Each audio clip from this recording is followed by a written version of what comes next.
పెట్టుబడి లేని ప్రకృతి వ్యవసాయం ఒక్కటి నేటి రైతాంగానికి సరైన మార్గం. దేశీయ గోవు పేడ, పంచతం, పుట్టమన్నం మరియు ప్రకృతి వనరులు కుడిమి తల్లికి రైతన్నలకు నాణ్యమైన దిగుబడి, మంచి ఆరోగ్యం అందించే కేంద్రంగా ప్రకృతి వ్యవసాయం ప్రగతి రథంలో పరుగులు తీయాలని తక్కువ ఖర్చుతో స్థిరమైన రైతులు పండించే ధాన్యాలకు మంచి ధర సేకరించే మార్గాలుగా మన భారతాన్ని రైతులు విచ్చేస్తున్నారు.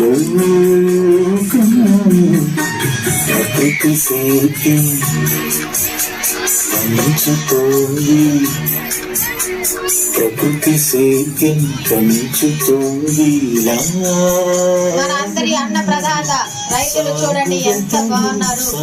రైతన్న లేదే మనకు పువ్వ లేదండి. మనకు మధ్యాహ్న భోజన కార్యక్రమం కింద 1 నుంచి 8 వరకు మధ్యాహ్న భోజనాన్ని అందించబడుతుంది. ప్రభుత్వ కార్యక్రమం తల్లిదండ్రులను కోల్పోయిన బాలికలకు కస్తూరిబా గాంధీ బాలికా విద్యాలయాలు పురోగమిస్తున్నాయి. ప్రత్యేక అవసరాలు కలిగిన దివ్యాంగ విద్యార్థుల కోసం 31 మండల కేంద్రాల్లో కవితా కేంద్రాలు దివ్యంగా విద్యార్థుల